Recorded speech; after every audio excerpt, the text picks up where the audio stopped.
Time exists as a human construct, a way for conscious beings to measure sequences, changes, and the progress of events from the past to the present and into the future. Like the z-axis, which gives depth to an object, time gives depth to experience. When I experience something, I react to it immediately, instinctively. Like exposing film to light, the experience is flashed into my memory.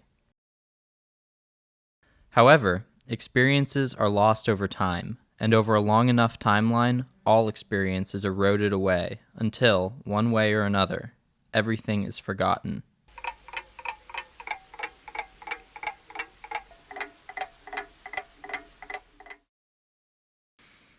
The French film critic André Bazin claims that we make certain art in an effort to remove our continued existence from the constraints of the physical body and into the collective consciousness, achieving immortality by proxy through those in whom our memory lives on. For, according to Bazin, death is but the victory of time.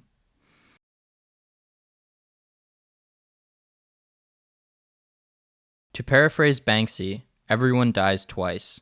Once when you stop breathing, and a second time, a bit later on, when somebody says your name for the last time. Film as an art exists in a special relationship to time.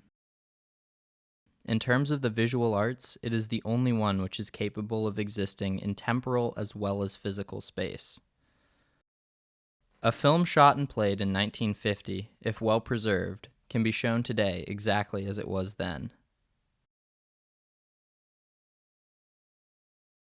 Additionally, a filmmaker can capture a slice of time and then, with slow motion, accelerated motion, and editing, manipulate time itself for aesthetic effect.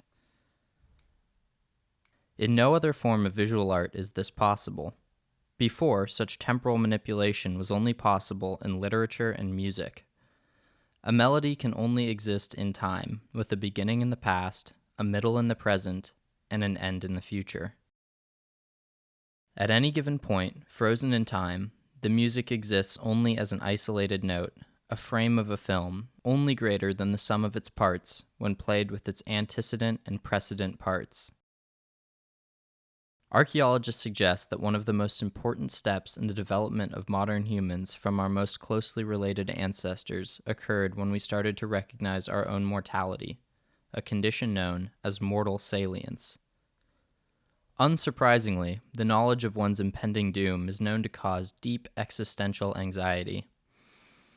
So many of the artifacts recovered from early humans, aside from tools, are proto-religious in nature, either related to fertility or mortality, many found buried with the dead. Bazin uses the religious beliefs of the ancient Egyptians as an example of a religion aimed against death. The idea of embalming the dead in elaborate rituals, decorating their sarcophagi with expensive art, and burying them in grand monuments full of riches were all an attempt to escape or somehow circumnavigate death. If time is the measurable passage of experience from moment A to moment B, then on the human scale, moment A is life and moment B is death.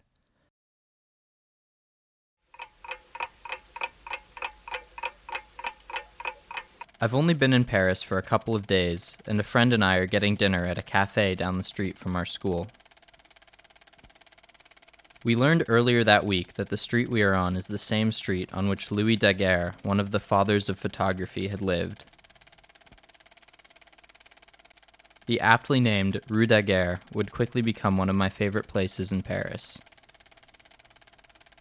As we eat, a local man, most likely tipped off to our Americanness by my Red Sox cap, comes over and joins us at our table, speaking to us in friendly, broken English through a hand-rolled cigarette. My friend, being more confident in his French than I, switches languages while I sit opposite the two of them, smiling politely, latching on to familiar words when I can, trying to extrapolate the gist of the conversation from them. When I tell him I study film, he is excited to tell me about how Agnes Varda herself lives just down the street in the little pink apartment only a few doors down from our school. Sure enough, across the street from us, walking in the direction of her apartment, is Madame Varda herself. Unlike my friend and I, he is unfazed, and after taking a moment to laugh at her silly Neapolitan ice cream hairdo, changes the subject. This is business as usual for him. I first visited the Cinémathèque Française in late September for a class trip. I picked up a program containing the scheduled screenings for the next several months. From September to January, almost exactly the same amount of time that I would be in Paris. I went through the booklet with my pen as we toured the museum, circling every screening I saw that piqued my interest. Although there are probably marks on every page, I was only able to see a handful of films there.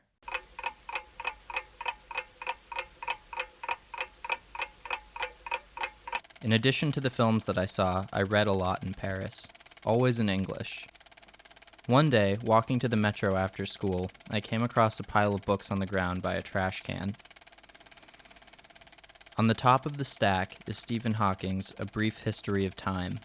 I take it and read it all within the week. Another thing that I've come to appreciate considerably is that, without a functioning smartphone, I spend a lot of time looking out of windows and thinking absent-mindedly. Two things I did rather infrequently before, but which served me very well in Paris. It's little wonder that I filled a couple of notebooks with doodles and movie ideas. I write more in my 4 months abroad than I probably would have in a year back home.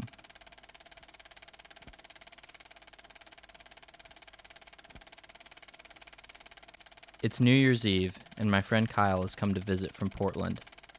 We're both good and drunk by the time the clock strikes 12.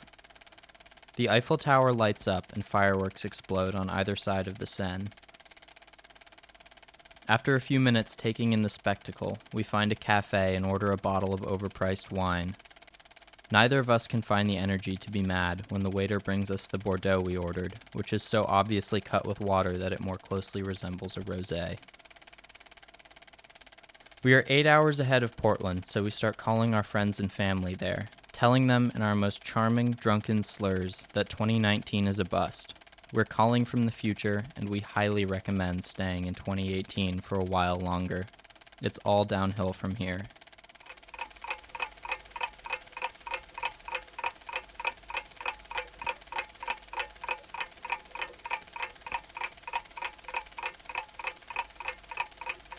When you embark on an experience like this, you know that it will end eventually. But up until the first moment after the end, it is impossible to fathom the truth of that knowledge. Like Zeno's paradox, in which one halves the distance between an arrow and its target, the time before the end gets shorter and shorter, halved eternally, getting closer and closer to the terminal moment, but never reaching it.